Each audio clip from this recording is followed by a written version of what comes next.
On the side, queers, we want to welcome y'all out to QueerBomb's very first annual Dirty Shame. Give yourselves a round of applause for coming out. So, long story short, QueerBomb is a radical queer organization. We are fighting against we're anti-racist fighters. We're fighting for intersectional feminism and a queer pride free of corporatism and capitalism. We are having this event because we're opposed to the rainbow washing of the Allen Ross Freedom Parade. Just for people that don't know, the Allen Ross Freedom Parade, which is commonly called PRIDE, has been sponsored by some war profiteering organizations, some really bad banks. Some of the people that are actually funding the Allen Ross Freedom Parade are actually like ardent Republicans in support of conservative causes. So, exactly.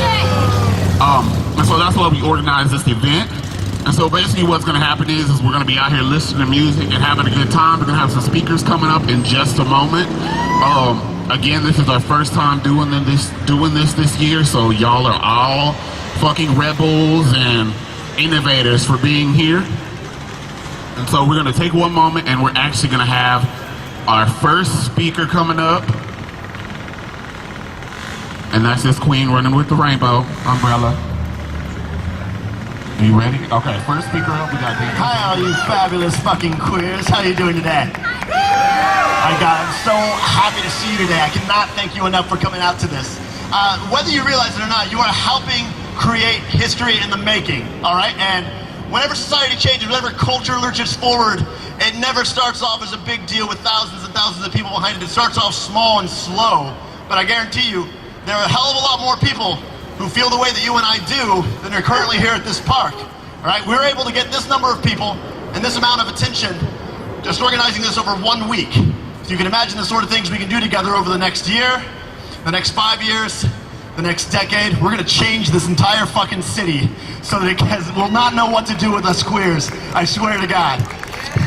It is gonna be a place no longer ruled by just bars where you have to go onto the strip and you have to buy underwear or get wasted or have pasta in order to hang out. I don't know about you, I don't need a drink today. I feel okay. I don't want to eat fucking pasta, and I have enough underwear to last me the rest of my life. All right? I want something else from our queer community.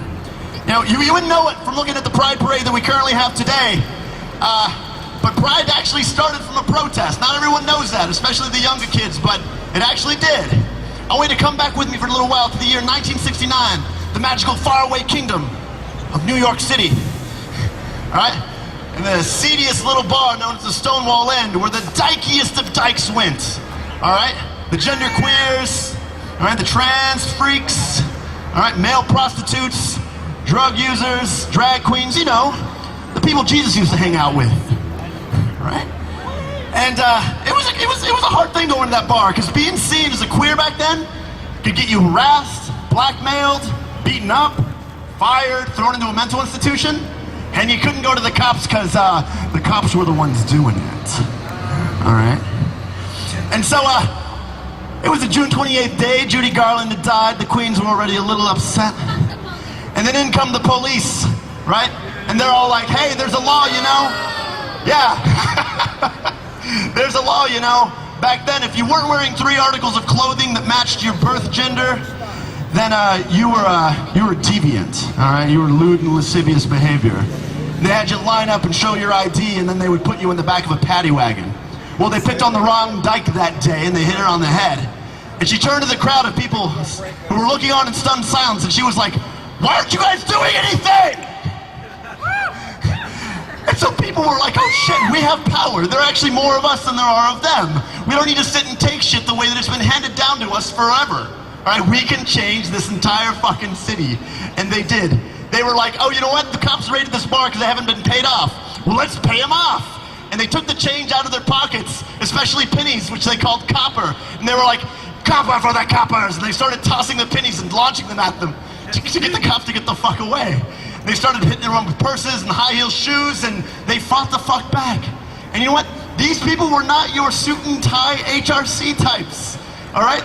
These were people of color. These were gender queers. These were non-respectable, seedy folk, all right? These were folk like people like you and me, who lived and laughed and fucked however they wanted to, and we're just fucking sick of it, all right? You wouldn't know that today's Pride Parade comes from Stonewall and the riot that happened after that, because you look at the parade now, it's basically just a big rolling advertisement for the bars, huh? You have Andrews Distributing, who like helps finance Republicans who compare queers to child molesters and rapists, right? You have war profiteers like Lockheed Martin and Raytheon, who basically help kill innocent civilians around the world, and they're marching today proudly in our queer Pride Parade, all right? You have JP Morgan Chase, people who fleeced the taxpayers of this nation, all right, and helped cause an economic collapse through right-out deception and swindling. Now tell me, would you invite a murderer to your own party? No. Would you invite someone who had come up to your face and called you a child molester? No. Would you invite someone who was like, hey, I'll be right back, I'm gonna go over to your neighbor's house and steal everything the fuck they own? Hell no. Then why the hell are we inviting these people to our party? Because they paid us money. You're absolutely right, Meg, it's because they paid a shitload of money. And that's all you need these days in order to seem respectable. But you know what? I'm sick of that shit. There's a new gay mafia, and right now, it's running things in the city. It's called the Dallas Tavern Guild. Right? And they're blackmailing the shit out of us by serving a shit sandwich by murderers, thieves, and war profiteers marching in that parade and saying, hey, you know what? These people support your gay rights. Just don't look over here, because they actually don't. All right? And they're holding us hostage, and they make you think if you go out there, you go to their bars, you have a drink, everything is fine. You have nothing to worry about. Everything is cool. You don't need to criticize because we should be united, right? We're a queer community, should be united. But that's a bunch of bullshit, and we all know it, right? There's a lot of things we can do in this city, all right? Like from the look of the parade, you would think that the only things that matter are same-sex marriage and the fact that we got don't ask, don't tell. And as soon as we have Employment Non-Discrimination Act, everything will be okay, right? But it doesn't go over the fact that we still have rampant racism and segregation in the city. It doesn't go over the fact that the bars help push a culture of addiction and sex addiction as well, which is pretty fucking unhealthy. It doesn't go over the fact that on the strip there's no place where queer youth can come and just hang out, all right? The only place you can go is a resource center. And they'll only let you in there if you have something to do. Otherwise, there's no place for you. There's no place for queer art, there's no place for queer expression, and when you think about it, there's really no place for people like you and me. But we're changing that, all right? And I'm asking for your help to help make that happen. Right? QueerBomb is here to radically change the way that we do things in Dallas. All right? We realize that queer isn't just who you sleep with. It's just not how you express your gender. It's not just your political leanings. Being queer is being poor. Being queer also means being drug addicted. Being queer is being polyamorous. All right? Being queer is being genderqueer. Being queer is all these other issues that define everything that we do. The way we live, breathe, think, act, fuck, everything. Right? And it's time we had a community event that reflected that. You wouldn't know this, but in 31 years, the Dallas Pride Parade has never had a single black grand marshal. Yeah. They've had a total of 5 Latino people as their grand marshals. They've never had any Asians, no transgender people. Lord knows they've had any bisexuals, you know? But they've basically been disappeared from the entire parade. And they tell you, this is our community. This is a public face of our community. It's a lie. It's an outright lie, and we're sick of it. We don't have to take what's been handed down to us. We don't have to take the agenda as it's been set by these people. We can set it ourselves. And that's what I'm asking you to help us do. You know, I want us to take this back to where Pride was actually a protest, and where every day we're fighting for our fucking rights, and we're standing up and we're expressing ourselves and saying, we're tired. We are not gonna take this crap anymore. And we're gonna hit the streets, out of the bar, back into the streets, and we're gonna turn this city into a place of freaks. Because that's what Dallas deserves. It's what it needs. And I want you to help bring the cure with me, people. So, it's a small event today, but don't you be discouraged, because there are tons of others out there who feel and act and think just the way that we do. And they're looking to change the city too, because they're tired of business as usual. They're tired of the gay mafia and the Dallas Tavern Guild, and they want a place for everyone, not just the ones that are considered family friendly or politically viable. All right? So I want to thank everyone coming out to me today. Let's throw our own fucking party. Let's throw our own party without murderers, war profiteers, and thieves. And let's make it the best fucking party ever, so that people end up coming and joining us and celebrating real rights and real queer liberation instead of playing at it on the sidelines of some parade on the bar district. Thanks, folks. So I'm Sammy. I'm a student at SMU, activist, like to write stuff. So, Hi, Sammy. hi. So, what I really wanted to talk about is this whole notion of pride. And it was a really difficult issue because there's a certain kind of sense where like I came in SMU, I started learning more and kind of really radicalizing. And then I came into the paradox that is the Pride Parade. And pride isn't something that can be purchased, something that can be gift wrapped. Like frankly, within the whole context of the parade, pride is essentially dead. It's something that is just meant to be repackaged in some sort of stagnant, repurposing kind of ideology, just for our own consumption. And I don't want to be up there giving it up to Bud Light and all their male dancers. I don't want to give it up to Raytheon. I don't want to give it up to Andrews Distributing. I refuse to accept anything that is just egocentric, something so selfish, where it's like, yeah, we're gay friendly, but you know what? If you're not part of that able-bodied, cis, white male elite, then this gay friendly business isn't for you. And so I definitely think that the parade is part of this kind of project of amnesia, where they want you to forget these things. They want you to forget within the glitz and glamour of consuming alcohol, buttons, other different products. It makes no sense. And my response to that is to go back to my great-grandmother, my abuelita, and some of the best things that she provided were just musas, songs. And that's where pride comes for me. It's this, it isn't something that we are, something that we just have. It's something that we do. It's an active struggle based on the condensation of histories, of daily actions and struggles. Her songs were always full of yearning, this deep-seated longing, right near to the edge of devastation, but something off. She was proud of her own success here in the States. She was proud of the family that she brought in, but that was also looking forward. To have pride is to be able to look backwards and forwards at the same time. This idea of being two-headed. I take her definition of pride, her definition of action, as being something where it's just totally fucking the system up. Totally resisting every single moment. When I started going to school, it was a system of just becoming more American, becoming more Anglo, becoming just assimilated. And she was saying that if they make you speak Spanish, speak it in the most broken way possible. Keep that accent. If you have to sit in those seats, wreck those seats. She was one that did not take shit from anyone.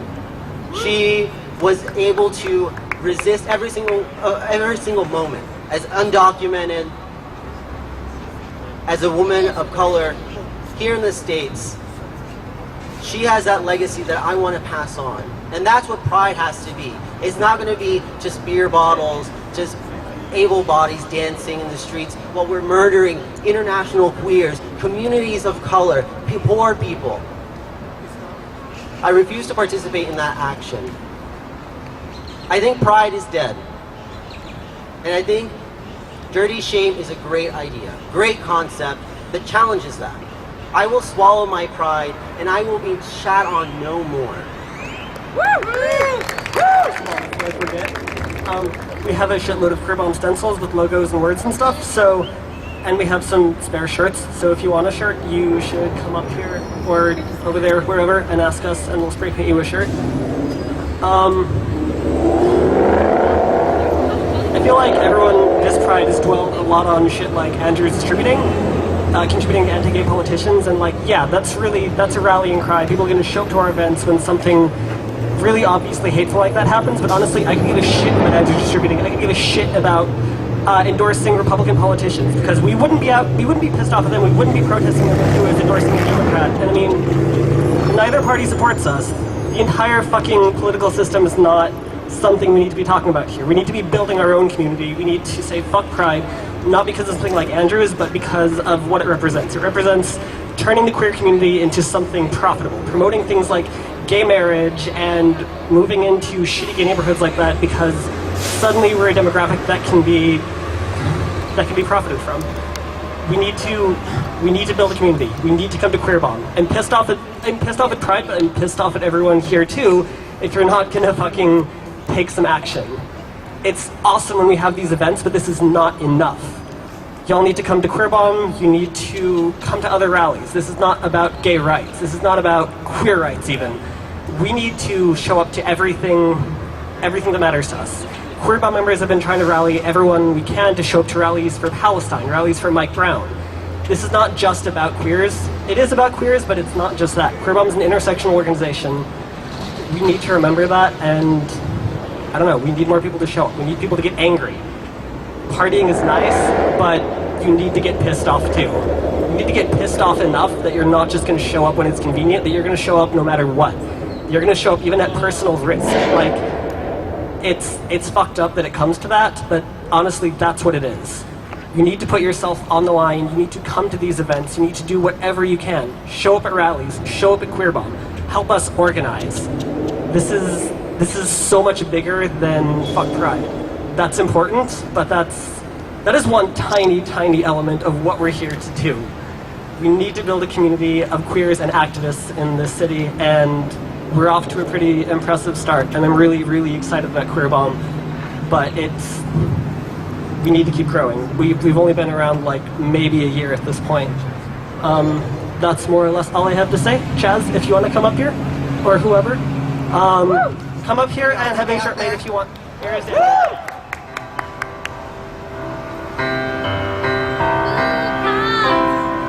So, on the day that Judy Garland died, some people decided to make a stand for their rights. This is for them.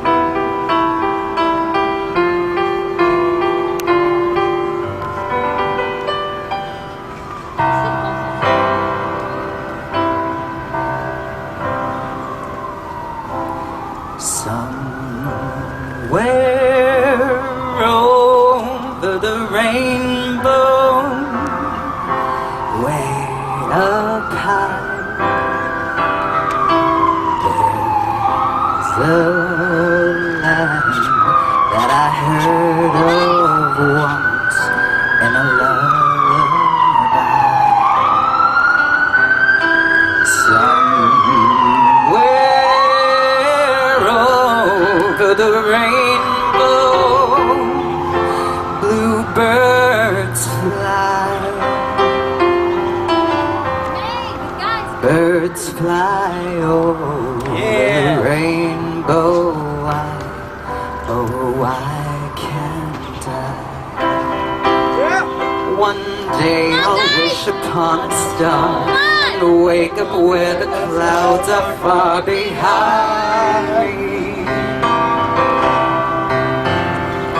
where troubles melt like lemon drops way above the chimney tops. That's where you'll find me. Somewhere over the rainbow, bluebirds fly. Birds fly over that rainbow. Then oh, why can't I? If happy little bluebirds fly beyond the rainbow, why can't I?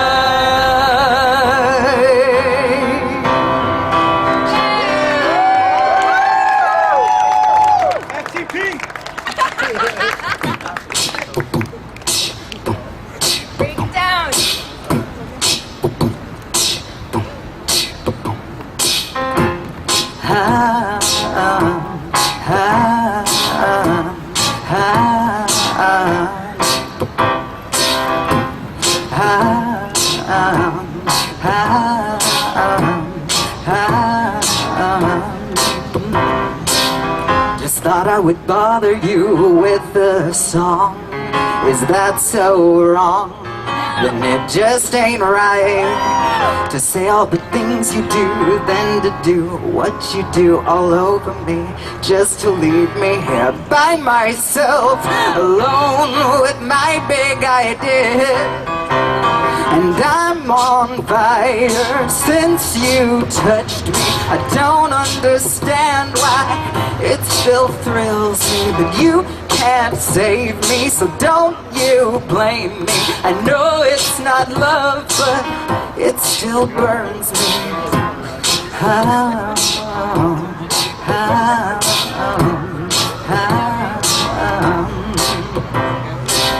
I don't want to waste all my serenades, 'cause I should hold on to some of that sweetness. But just for a little while, let me sing about your kiss and all that mess when you were on top of me. Oh my God, don't give me ideas, 'cause I'm on fire since you touched me. I don't understand why it still kills me, but you can't save me, so don't you blame me. I know it's not love, but it still burns.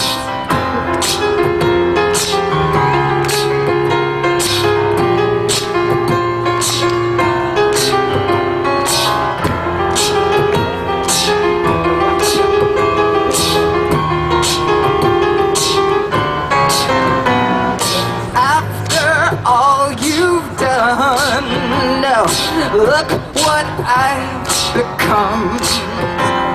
The beast grabs a hold of me, nothing can pull me away. No, no, I'm on fire since you kissed me over and over again. You can't save me, so don't you blame me. I don't understand why it still burns. If you can't please me, then don't you tease. I know it's not love now, it's not love, but it burns.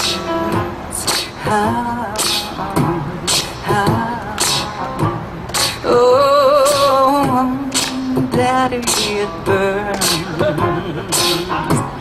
Burns, it burns, it burns, it burns. Daddy, Daddy.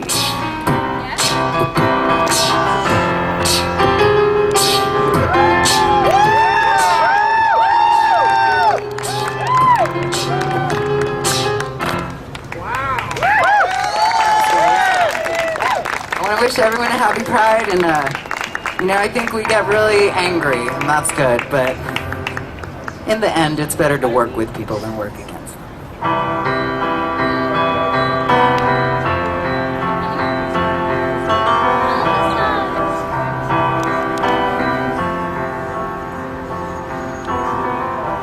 Imagine there's no heaven. It's easy if you try. No hell below us, above us only sky. Imagine all the people living for today. Imagine there's no country. It isn't hard to do. No need to kill or die for, and no religion too. Imagine all the people sharing all the world. You will say I'm a dreamer, but I'm not the only one. I hope someday you will join us, and the world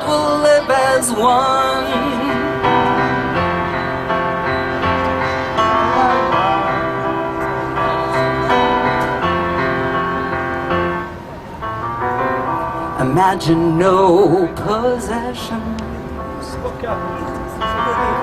I wonder if we can. No need for greed or hunger. A sisterhood. Oh man. Imagine all the people living life in peace. You will say I'm a dreamer, but I'm not the only one. I hope someday you will join us, and the world will live as one. Imagine all those people living life in peace.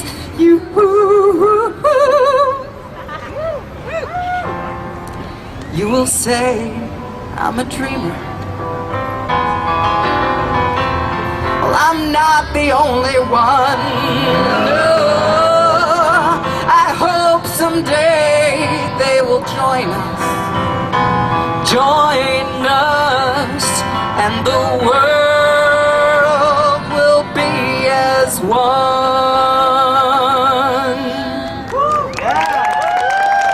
Thank you all very much. Have a good day. Hey there! I'm Kit and I have a poem for you. They don't see us, and they don't want to. They do not care about what we have gone through. They do not care that it was trans women behind the riots at Stonewall Inn. It doesn't matter to them that their community is so white and male and rich that it lacks true unity. There's no reason for this not to be. They have theirs, and so why should we? Because we are here, because we too have pride. And in this struggle, we too have died. Not just the rich and white, but those of color and poor, those trans and disabled, whom we should be fighting for. And I must acknowledge, I am hardly representational. A white queer talking still isn't sensational. But we disabled and trans, and those of color and poor, us kinky and bisexual, and those who are even more, we all are erased, so only their reality is true. They don't want us to exist, so what are we to do? We are to scream! So just for their reactions, with our words and with our actions. We are to scream, to be as out as we can, to make our presence known to the cis, white, rich, gay man. We are to scream right in their face. Everyone, every gender and race, every sexuality and size, every ability and class. All of us together as one unified mass. And they will notice, because they must. Because their pedestal will crumble to dust. Because they cannot erase us, can't stomp us into the mud. Because this history is written in blood. Thank you.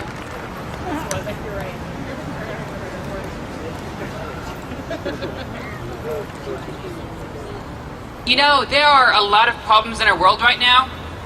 Getting enough attention to all of them is possibly the hardest one, because we're supposed to be focused on the big problems, the GLBT problems. Police brutality reaches an all-new high as we hand out surplus tanks, tear gas, and weapons of war subsidized by your tax dollars. By the way, while the police force in Ferguson gets fired and or is wearing cameras now, guess what? Schools are getting militarized too. And Darren Wilson has still not been arrested. I guess we should all just shrug and say there's too much to focus on. We can't admit to the institutionalized racism of red light citations that nickel and dime towns that are predominantly black, so that everyone who gets pulled over enough times has a criminal record due to the rising fees that they have a criminal record so they can't be a police officer, making police agencies and departments 99% white. But don't worry, here in Dallas, we don't have that problem. We have our token Hispanic lesbian sheriff. So what if the Alan Ross Freedom Pride Parade has had exactly 0 African American, 0 Asian American, and 0 trans grand marshals in all this time? The gay white guys with their money are happy, and that's why they have Andrews as their biggest sponsor. Who contributes to politicians that compare us to child molesters? Please understand, I love the idea of the Pride Parade, and I support it, but this shit needs to change. Gay, white, cisgender men need to remember we're supposed to be a community, not this, well, I got mine, some of us are more equal to others, Orwellian doublespeak BS. By the way, I hope you all covered up enough. And had your signs past the censors there, too. Ironically enough, last year I missed the Pride Parade because I was in China. Not only do they have a Pride Parade in China, they have a gay bar called Propaganda. They get it. But, you know, too much to focus on. Like we're supposed to only care about one thing, bunker down, and fight for that single battle for some scrap of socioeconomic change. Homelessness rate for LGBT people? Dealing with student loan debt? Hobby Lobby's oppressive religion against employees' own medical decisions and which bathroom they can use? No time for that. Instead, we're being forced to talk about voter fraud. Oh, ISIS at our border. Or some more, you know, Benghazi fear-mongering word salad. Scrolling. This is a divide and conquer strategy. And we're the ones being conquered. Banks are too big to fail, so they got bailed out and nobody went to jail for it. Pay a pittance fine, and BP can continue on their irresponsible, destructive yet highly profitable path, while the student debt has become the next looming financial crisis. Oh, I hope you all have your photo ID this year, because you're gonna need it. Your voter registration card is technically useless. But you know what, though? That tells you that we're starting to win, because they're scared.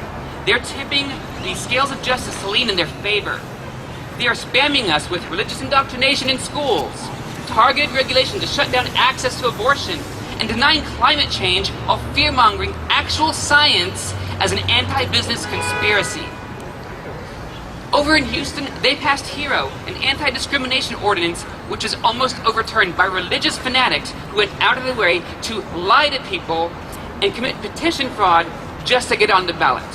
They fear-mongered the idea that the non-discrimination law would let men go in and molest your wives and children and daughters.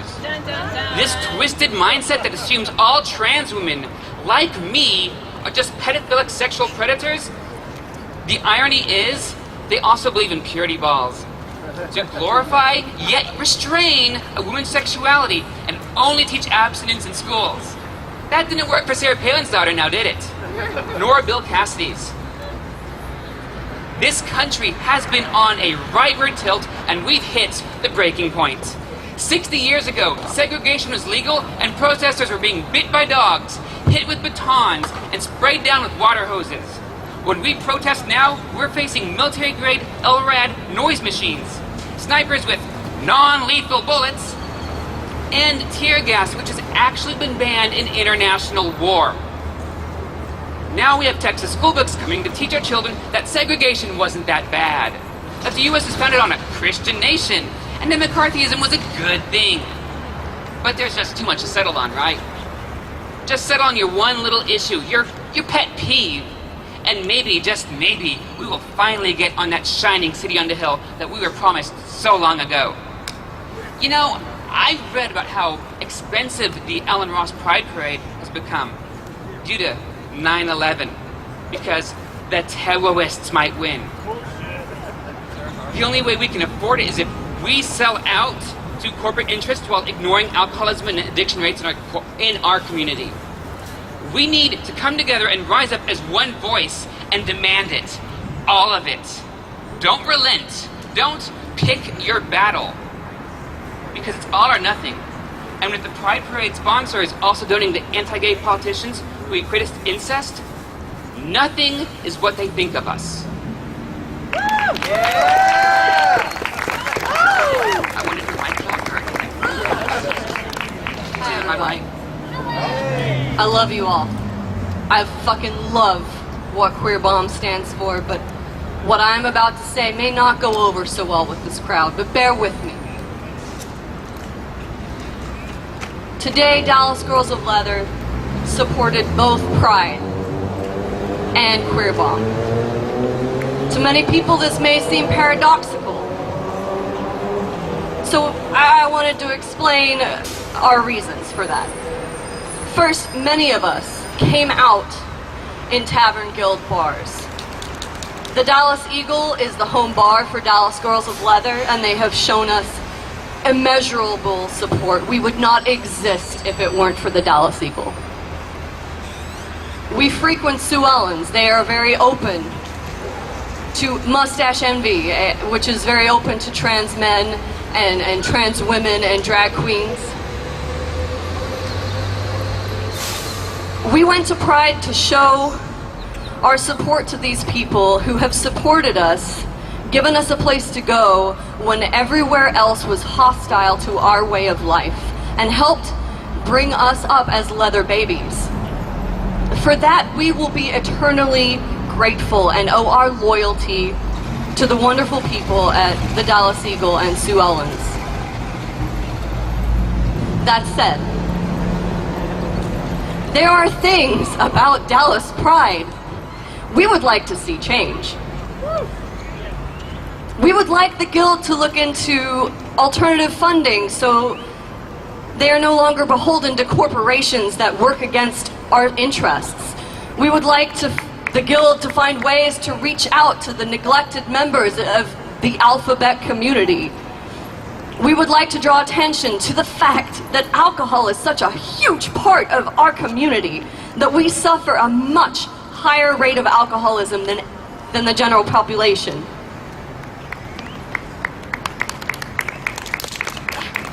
Thank you for not throwing tomatoes at me. I don't believe that divisive actions are necessary to make these changes. I'm going to put away my speech now. I'm going to speak from the heart.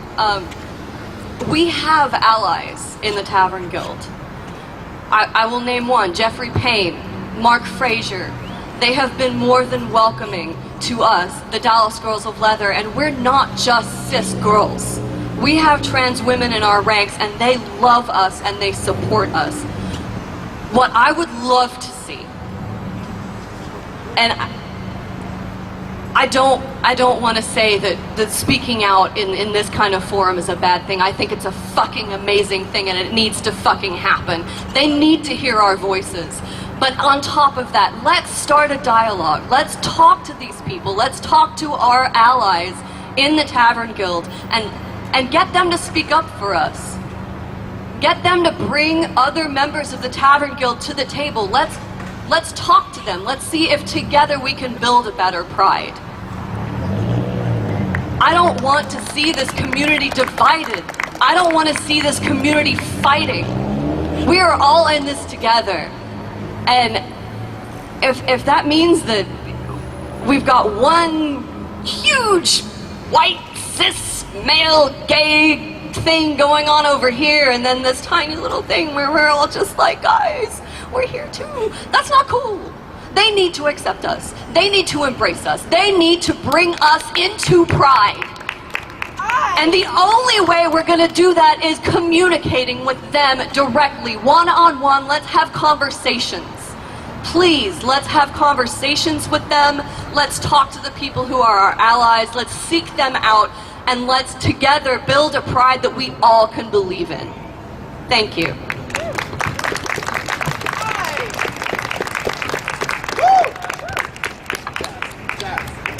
I'm done. Please take the mic from me. I'm afraid. I'm very scared to talk. I love that. We need you. I guess I'm not as well known as some people. It's something. I was exposed to HIV in '94 in a dentist chair. I was diagnosed in '97. In 1999, a gay man told me at an organizational meeting for Act Now, "We don't need your kind." I moved back to Dallas from Austin And I went to another organizational meeting. This time I was invited because I organized the first Transgender Day of Remembrance right here in Dallas.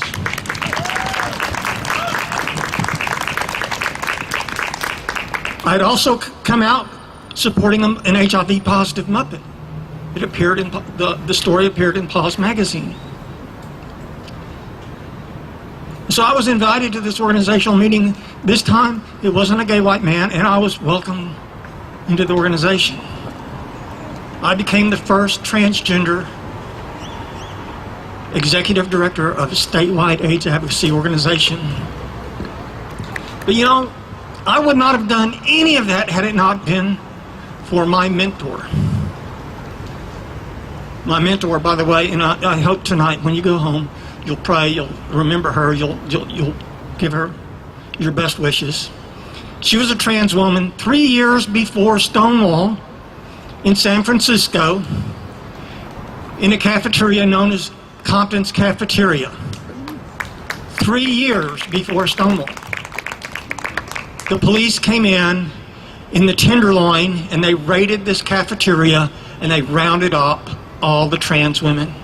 And it became a riot. Yeah. 3 years later, Sylvia Rivera, a trans woman in New York, swung the first punch, is credited as having swung the first punch. The wealthy are trying to push that aside. It's no, it was a lot of gays there too. It wasn't just, no. It was a trans woman that was for a long time credited with it. Yes. Many times, HRC has thrown the trans community under the bus. Fuck HRC! Recently, Chad Griffin appeared at Southern Comfort and claimed, once again, we've got your back this time. Now, last time I recall Joe Solome's doing that, 2 weeks later, they threw us under the bus. Is there anybody here that believes HRC will not throw the trans community under the bus again? Hell no! Hell no! In 2004, I was the guest of AIDS Arms at the Dallas Black Tie Dinner, and this was the year that Elizabeth Birch was making her farewell tour, making a speech that over her dead body, the trans community would be included in hate crimes and endo. She also equated us with pedophiles and NAMBLA. That event, Dallas Black Tie renamed an award in her honor. To this day, they present the Elizabeth Birch Award every year. Now, a little bit about my background, my family. Yes, I have an Irish surname. My dad's family goes all the way back to the Revolutionary War. But on my mother's side of the family, it's German. German Czech. Schindler, to be exact. And if I were to organize as a member of the Schindler family tree, a nonprofit, and gave an award, the Adolf Hitler Award, and tried to convince the Jewish community that I've got their back, it's okay, do you think they would believe me? No. So why does Dallas Black Tie still have a prestigious award named after Elizabeth Birch, who so vehemently, angrily threw us under the bus, demeaned us, degraded us, and hated on us for so many years? I'm going to call on each and every one of you to speak out against Black Tie, the Federal Club, HRC, and call on them. Why are you giving an award that is essentially the Adolf Hitler Award for the trans community? Because that's the way I see Elizabeth Birch.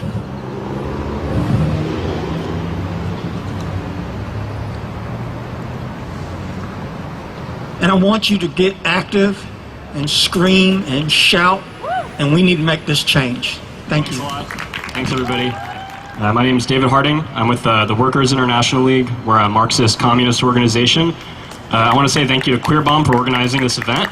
And I want to give a special thank you to Daniel Cates, who's my personal friend and comrade, for all his hard work. And thank you to the brave and proud queer people and allies who steadfastly fight for respect and dignity for all queer people and for all people, right? Not just for tolerance, right? The Workers International League is an organization of gay and straight people, working class people who are fighting for a socialist revolution in the United States and throughout the world. Let's see. You're next. I didn't really write a whole speech, I just kind of wrote some shit down. Some stuff, I mean. Let me tell you something about our program. First of all, we call for the massive expansion of funding for research for a cure and for treatment of AIDS. We call for full, unfettered, and free universal access to healthcare and to education. We call for a right to a job or a place in education for all people. We call for a moratorium on evictions, fixing rent at no more than 10% of a person's income. We call for the right to strike, for union representation, for collective bargaining for all workers. We call for a $16 an hour minimum wage. We call for an immediate end to discrimination against queer people on the job, in the community, and throughout society. We call for full rights and immediate unconditional amnesty for all immigrants. We call for a socialized plan of production and agriculture to fully fund food assistance programs, price controls on basic necessities.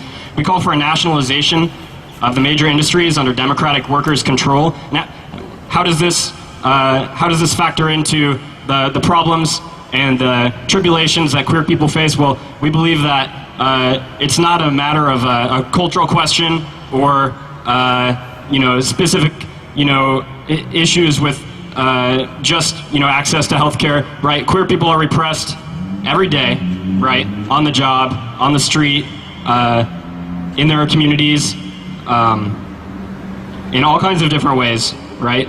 And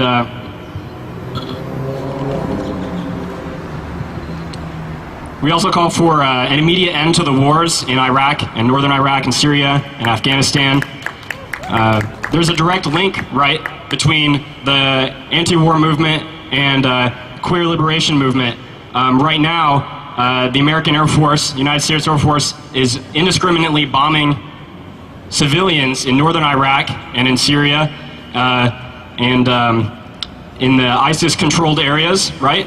And our allies, the Iraqi government and the Kurdish government, as well as our supposed enemies, the Syrians and ISIS, all play a part in repressing queer people. There is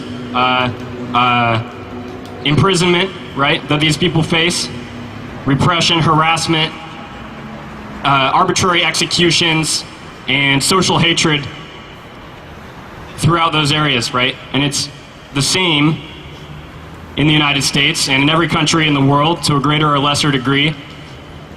So when we call for an end to the wars and we call for a jobs program and we call for full funding for medical access, we're talking about not just queer people, right? But we're talking about all kinds of people from all over the world, regardless of their nationality or their ethnicity or their sexual identity or anything like that, right? So it's not merely a question today of whether or not we're going to fight for queer rights. That's a given. And it's not just a question of fighting for dignity and for respect and for equality. It's also a question of how are we going to gain that. And it's good to oppose capitalism. It's excellent. But the question is, what are we fighting for? And I think, and my organization thinks, that what we have to call for is for a socialist revolution, to overthrow the capitalist governments, to target these companies, to bring them under the control of working people, and to bring democracy to the workplace and to the community, and not this fake democracy that we see in, for example, Dallas City Council or the dartboard, right, and these different people, but a radical democracy. And I believe, and my organization believes, that queer people and oppressed minorities, such as the black community and Latinos and the immigrant community, have to be at the forefront of that struggle. And I just want to say I'm proud to be an ally, and I'm proud to be part of an organization that fights for that. And I think that the shit going on right now is pretty tight and right. So it's a little, it's modest, and gay pride is really big and great, but the reason is that QueerBomb doesn't have any support from these companies, right? And that actually we're basing ourselves on the community and on the fundamental need for a political message and for a political solution and a social change, right? A real revolution, not just in culture or not just by being oppositionist, but by having a positive program for change. And one other thing I'll say is that, right, we can't count on the Republicans or the Democrats. We can't hardly count on the big third parties, certainly not the Libertarians, but not even like the Green Party, right? We really need a mass party based on the strength of the trade unions, based on the strength and the militancy of the unorganized and the repressed, based on the strength of the poor, right? Who by ourselves are completely without any say and without any ability to affect change, but together, right, like what we see here today, together we can make a change, and we can make a revolution, and we can get dignity and respect and equality and freedom, and not just tolerance and patience and a couple mere legal rights, but enforcement, right? Enforcement for justice and for equality. Thanks, guys.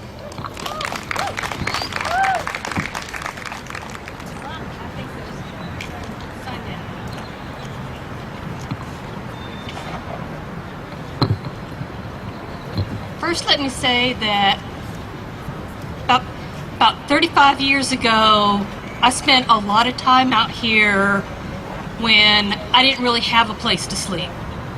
And it looks a lot shinier than it did back then. We have written statement because we write things down. We represent the Neuroqueer Project. The group exists to generate conversation and coalition which assists in a wider struggles of queer, gender, trans, disability, and neurodivergent justice. The Neuroqueer Project stands in solidarity with QueerBomb Dallas. Can you guys hear me okay? Yep. Word. What's up, Dallas? Neuroqueer is based on the values of listening, inclusion, and autonomy. We believe individuals are the best advocates for themselves. Listening is the most effective method of inclusion. The struggles of queer people and the struggles of neurodiverse people are not exclusive to themselves. Neuroqueer acknowledges intersectional identities of disability, gender, race, class, and sexuality. We believe the labels people give themselves are the best labels to use. Is anybody not familiar with what neurodiversity is? No one knows what it is. Some people. Got you, okay. Let me explain the importance of neurodiversity. Neurodiversity is just brains wired differently. Neurodiversity encompasses everything from dyslexia to autism to bipolar disorder to OCD to depression. You get the idea, right? We celebrate the fact that our brains are wired differently. The disability struggle is inclusive of the queer struggle. It's important to maintain intersectional identities because sometimes we're just labeled as queer folks. We can't be black and we can't be women. We can only be one thing. But we're all things, right? And that's what QueerBomb's about. We're all things. I'm queer, I'm a woman, I'm also neurodiverse. And the fact that my brain works a little bit differently, the way I communicate is a little bit differently, is a-okay with me. Get on my level, right? If you're interested in the project, if you're interested in neurodiverse justice, if you identify as somebody who is neurodiverse, or if you want to learn more about it, please come find me. I'd love for you to be a part of our open Facebook group.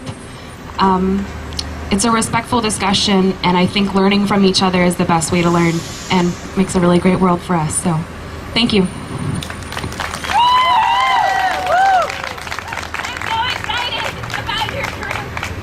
We are too.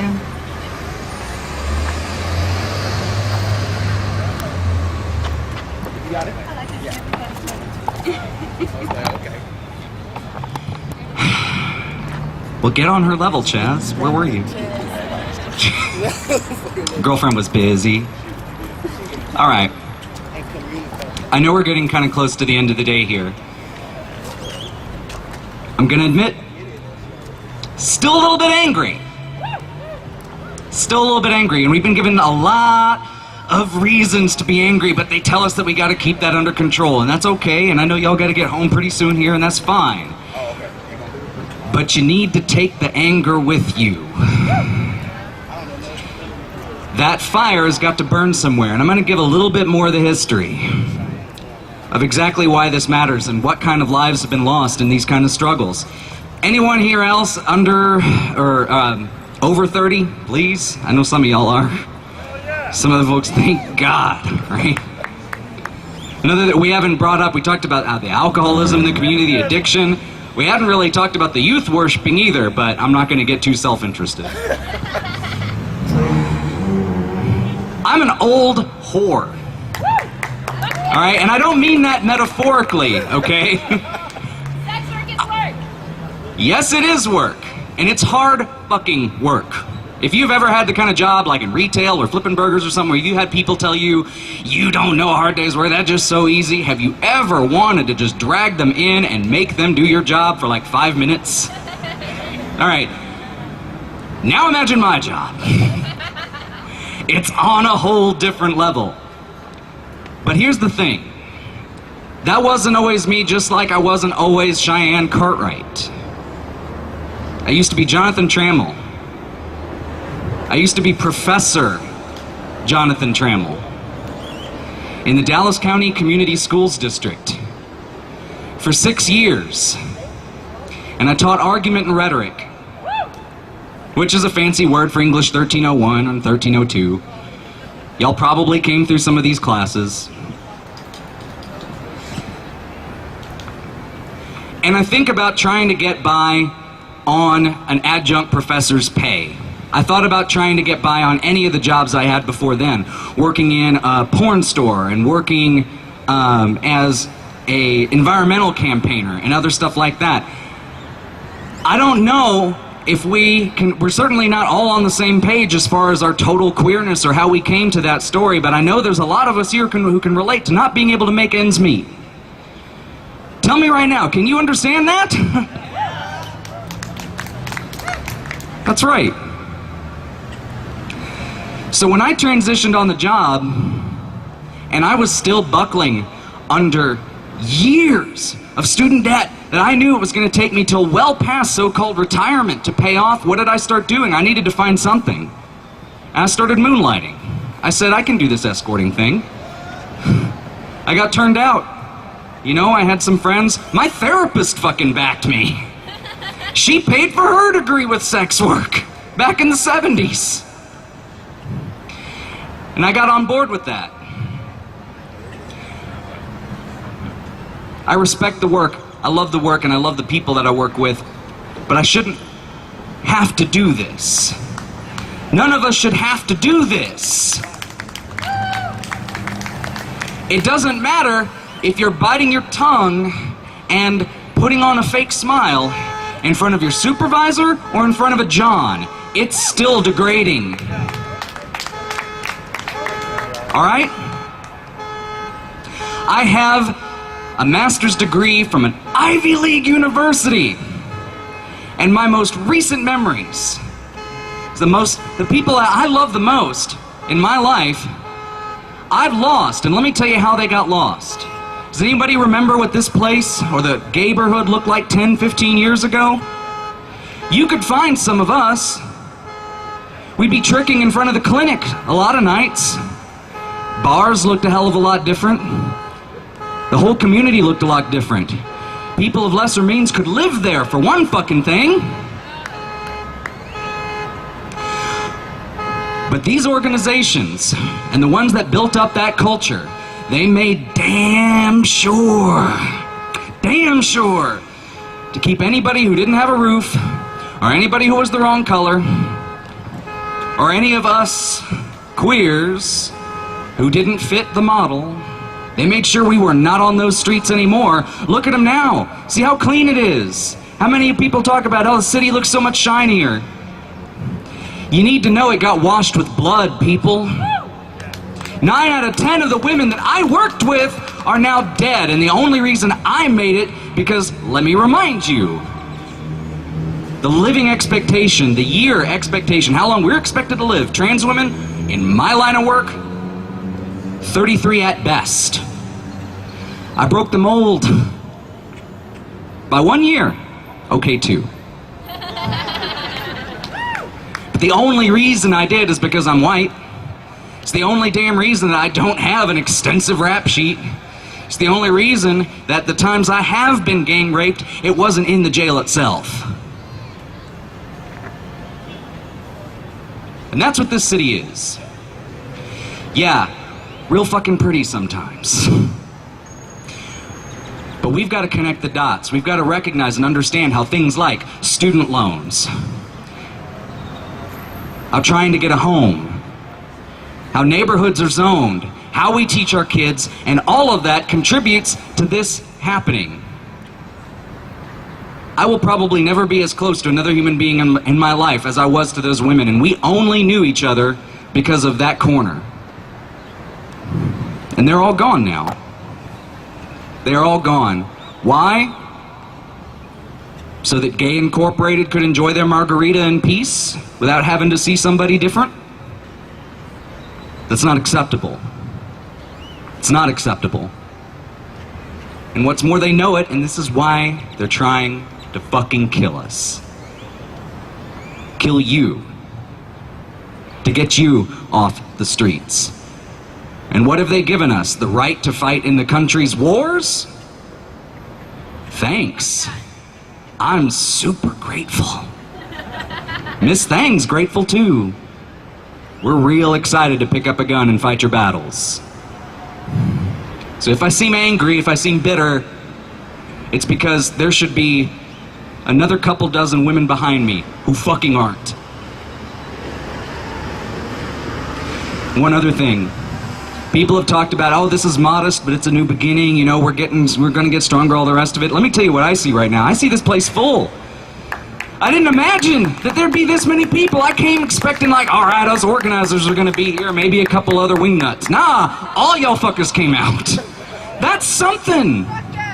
That is something, all right? You don't discount that. Just like we need to remember our history started with a goddamn riot, we need to trust that those around us have our back for once. Finally, that these people you sit next to, you can call brother and sister. Start doing it now, because I'm telling you, as an old whore, the clock is ticking. Get on this. Come with us. Organize. Hit up QueerBomb, find any of these organizations that you've been exposed to today, do something. Thank you. Lives depend on it. Hey, I'm Cienfuegos. I'm the Minister of Information for the Indigenous Peoples Liberation Party. I want to talk to everyone today about the world as it looked before in 1491. In the New World, as the Europeans called it, we didn't have genders. We didn't have oppression. We didn't have cops hunting our people down, kicking them out of their houses because there was no rent, there was no bosses, and there was no oppression to speak of. Today, instead of conquistadors, we have our neighborhood-friendly Dallas Police Department moving us out of our neighborhoods. They're the ones, whenever we're late on rent, they come busting down our doors, telling the queers to get out, moving black and brown queers out of their neighborhood, out of Oak Lawn. They don't want us in our city because this city is reserved for the privileged, for what they call the 1%, for the capitalists. And I have something to say to DPD over here. You're on the wrong side of history. You're on the wrong side, and the Queer Liberation Army is building up, and there's nothing you can do to stop that. Now, ways that you can fight back, of course, whenever you see oppression, you need to fight it. Because there's 100 people next to you waiting to join up, waiting for someone to stand up and say something about it. You don't want bullies in our neighborhood. You don't want these capitalists in our neighborhood. You need to be showing solidarity to your comrades and telling the people that live beside you that you believe with them. We're going to fight and win against this colonialist army, and it's only a matter of time. Thank you. Power to the people. Okay, and next up, we're going to have D. Carver. Not exactly Damon Carver, Damien. We're gonna have you come up. I love this outfit. I was gonna wear that exact same thing, but I don't have it. It's a rally, not a catfight, bitch. I know, right?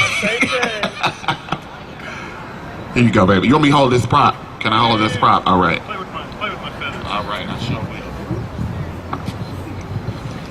Hey, I'm gonna open this up real quick because this has been on my mind for a while. I like to get on Grindr and just blow that shit up.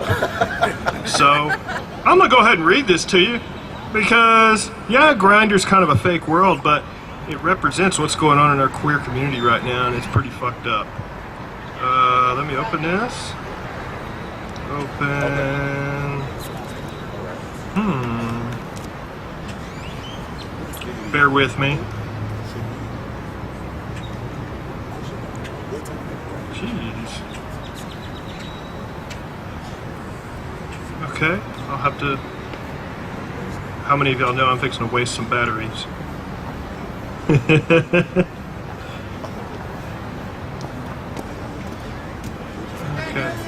Yeah, that's because I'm not saying nothing. I'll turn it up. I really don't need one of these.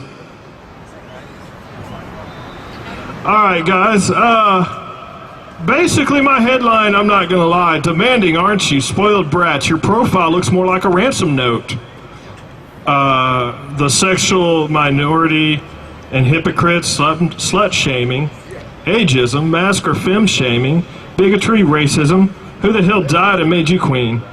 And down low is a spot that you missed, so keep licking. You're not as hot as what's his face, so if I say hi twice, it's only charity.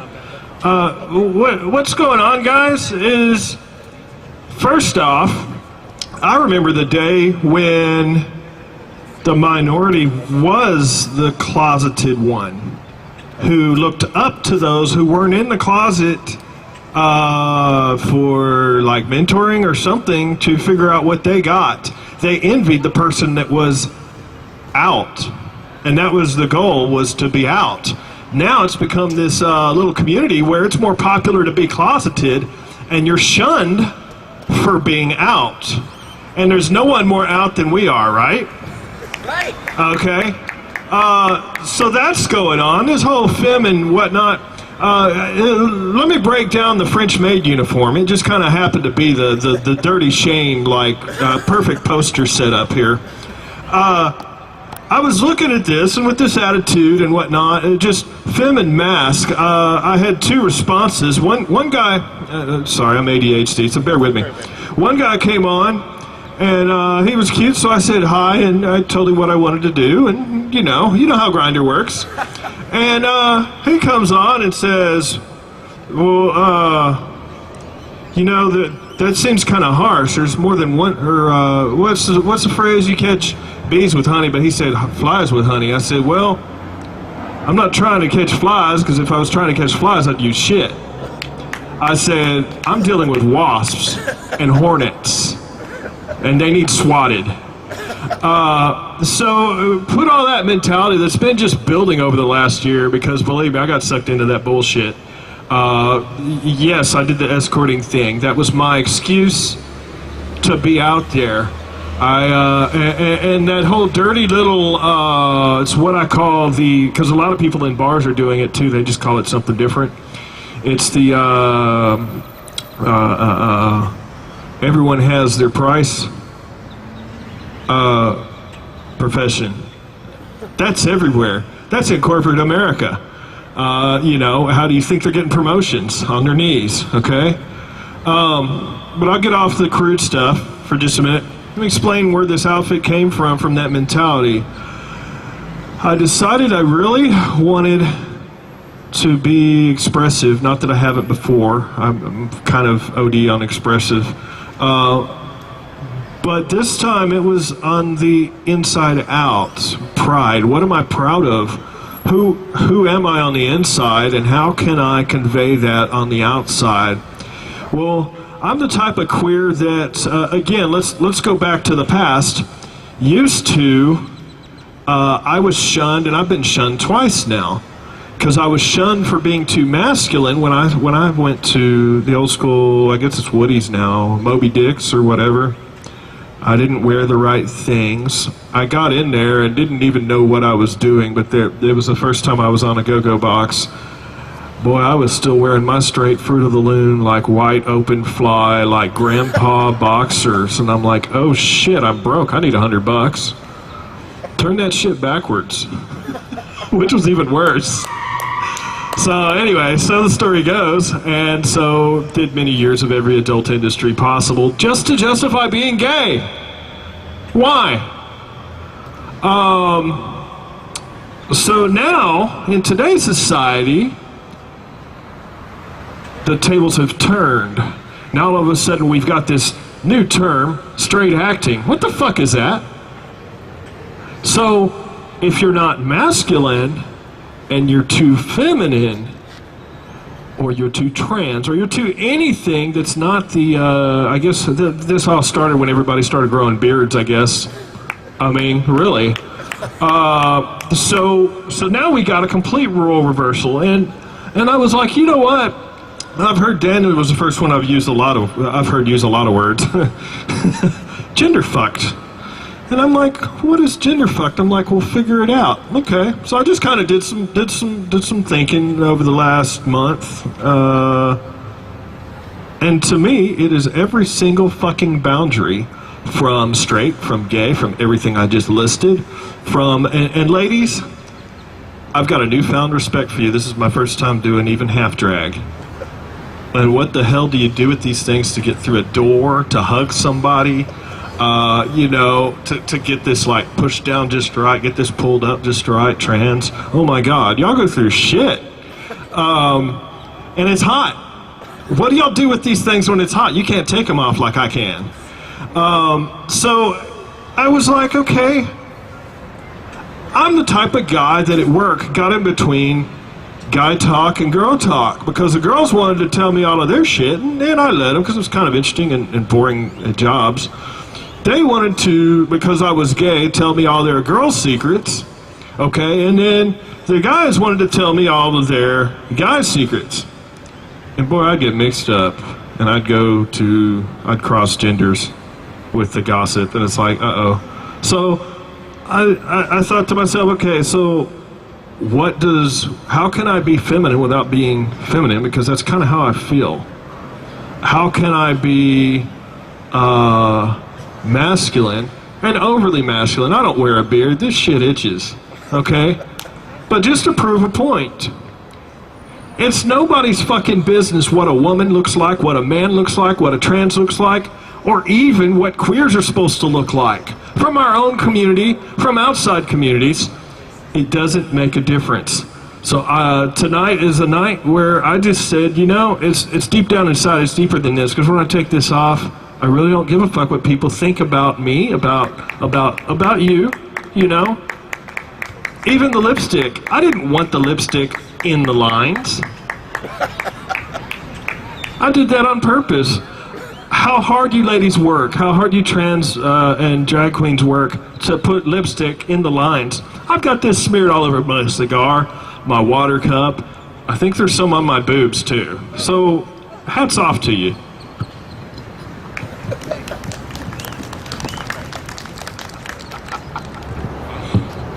Hi everybody.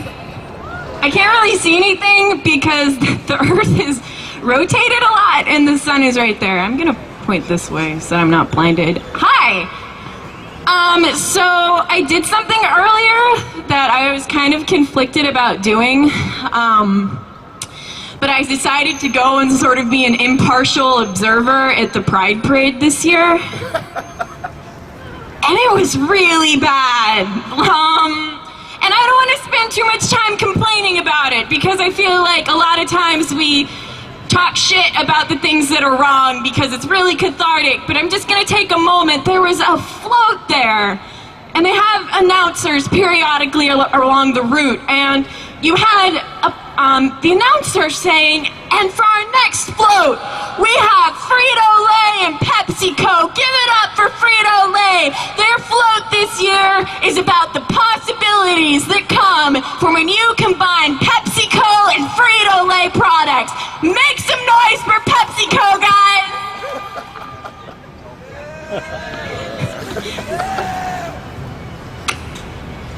And that's what it's sort of come to down there.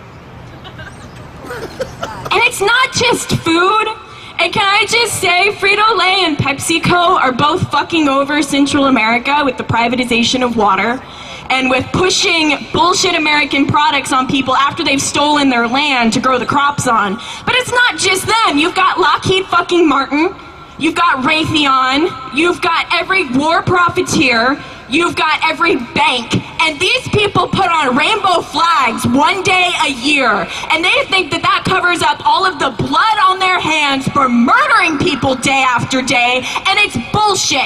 I refuse to accept that our one opportunity to say that we're proud of who we are has to come at the expense of participating with people who are trying to murder us and people across the globe. It is disgusting and grotesque. And it is false. And I want to say that I really am not interested in waiting for a bunch of cis, rich, white men to say, we're finally ready to invite you to come and eat at our table. Because we've been stepping on you for years while we've been eating here and throwing you scraps from time to time. I don't want their fucking table. We're going to build our own table, and they can come when we fucking invite them.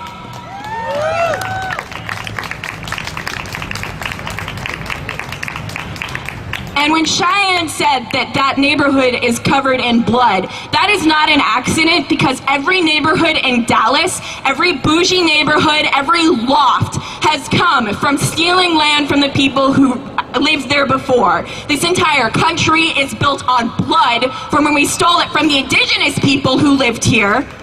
And the fucking arts district across town was built when they kicked out all of the brown people who lived there and built shiny cultural buildings on top of their houses. You've got Uptown, which is built on communities of color, and they do this again and again, and they say that they're going to improve things and that they're going to revitalize areas, because if you don't speak English and if you aren't white, apparently your neighborhood isn't alive. It isn't alive until you can have holistic dog food and until you can buy a bagel at every hour of the day. It's ridiculous. We have things that are actually important to people. We need health care because we should be able to transition on demand for free. We should have access to HIV health care for free. We should have health care for mental health, because queer people are disproportionately affected by mental illness, and we should be able to live and prosper and not beg.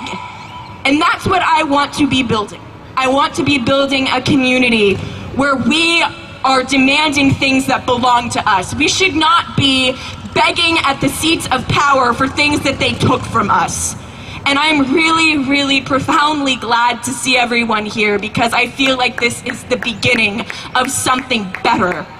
And that the only way we're going to get there is by overthrowing communally the people who are oppressing us. There are significantly more of us than them. And if every oppressed person in the world took every capitalist and spit on them, they would drown, because there are so many more of us than them. And all we have to do is take the power we already have. Thank you so much for coming out. I want to thank QueerBomb, which is weird because I'm in QueerBomb, but thank QueerBomb for putting this together. Thank every organization that came out.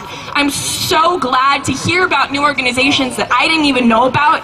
And what we're going to do now is march through downtown. So we're going to be going down Main Street, and we're going to come back here when we feel like it. So thank you everybody for coming out. I'll start us off with the chant. We're here, we're queer, we're fabulous, don't fuck with us. We're here, we're queer,